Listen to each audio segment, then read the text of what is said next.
before the game, you talked about Kyle's leadership abilities and how he's always in shape and always plays hard. He did certainly to ease himself back into basketball tonight. Well, what does that signal send to the rest of your guys? Well, he was vintage Kyle tonight, Doug. I mean, he was scoring and flying around and taking charges and competing and getting us some critical buckets to kind of keep things ticking over. He was great. Does that sort of rub off to all the other players? They see the effort at both ends and the leadership that he provides, and they sort of follow that willingly? I mean, yes, I think it does rub off when they play a little harder. I would like them to really copy him more, though. I mean, like really block out like he does and take more charges and all that kind of stuff. They do play with a good amount of energy and effort and connectivity because of him out there doing it and directing traffic and such. But I wish they really emulated him on some stuff, Doug, if that makes sense.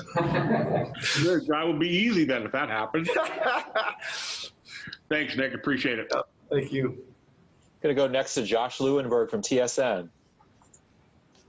Hey, Nick. In regards to Kyle, while the compete level is always there, as you know, as the long season goes on, there's always that toll that he takes on physically. How much fresher does he seem now? How much fresher did he seem on the court in the things that he's able to do compared to 4.5 months ago? Well, he seemed pretty fresh, Josh, but I will say this. I haven't really noticed for a long time, like, I don't know, 2 seasons, 18 months, something, where he seems to be bogging down and the minutes are catching up with him or whatever. He's figured this out a little more over the last few years. That's how I personally feel and view it. And I think, you'd have to ask him exactly, but I think he plays at a little bit better pace at times. I think he picks his moments a little bit more. He's in great shape. I think he's his finish line seems to be really a lot longer maybe than it used to be. I also want to ask about the moment before the game, both teams kneeling together during the anthem. You've seen other teams do it now over the last few days, but what was it like being a part of that yourself? It was interesting. Like, for me, Josh, I think even though it was a conformity and show of unity all over the place, I still wanted to kind of have some individual thought and meaning for me. And for me, I was trying to honor Kaepernick. It was almost 4 years ago. I think it was 3 years ago and 11 months exactly to the day when he kneeled. And I thought what he did was super courageous. And it really doesn't have anything to do about borders and flags and anthems and that kind of stuff. It's about, drawing attention, rightly so, to racism and police brutality. And that's what I was thinking about was honoring him. Thank you, Nick. Thank you. I'm going to go to Eric Corrine from The Athletic. Hey, Nick. Thanks so much for taking the time. Your voice feel better than after most regular season games today? Testing. Yeah, it does. Pretty good. I think much better. Yep. What did you make of OG's performance? I mean, he had the lion's share of duty on LeBron and obviously contributed at the other end. What do you see from him? Yeah, he was very good. He shows, every now and then he shows these glimpses of where he can go. And as we all talk about all the time, it's doing those kind of games a little bit more consistently, right? And again, it doesn't, you don't go from a game like that to every night, but I always try to pack them in fives. How many when you play 5 games, how many out of 5 can you play that way? Well, it's probably 2 or 1, and then you got to take that number from 2 to 3, and then 4 to 5, and then you're there. You're not going to do it 5 out of 5. Hardly anybody does that, but so that's it. We just want to keep him positive. He did great. He did a little bit of everything: cut, shot, guarded. He was good. Yesterday, I think it was yesterday, you said, it might have been the day before, the defense, if you could get back to that level of defense, you were going to give yourselves a chance to make a run here. And, at times you struggled offensively tonight, and it's sort of how it played out. I mean, is this sort of that in encapsulation? Exactly, almost. I think I remember at one time out looking down, coming out. I can't really remember. Sometime in the second quarter, Eric, and I looked down. I said, "Geez, we're shooting 30% and we're winning." And that's kind of what good defense is supposed to do: get you through some of those moments. And then obviously we put up a 66 or something in the second half, something like that. So yeah, the offense got on track, or the ball started going in. And I thought the defense was really good tonight. Really, really aggressive and connected and really into the game plan. That was really fun for me to see. Thanks, Nick. Have a good night. Thanks, Eric. You too. Next question goes to Tim Reynolds from the Associated Press. Hey, Nick, I know you're not going to rewire Kyle at this point in his life, in his career, but when you see your quarterback taking charges in all-star games and in scrimmages, and tonight trying to take one against the freight train that is LeBron, how do you not break down in fear all the time when he tries this stuff? Well, I think it's a good question, man. It really is. It's like I've seen it a lot, though, over 7 years. And he seems to know how to do it just right, Tim, and he usually bounces up.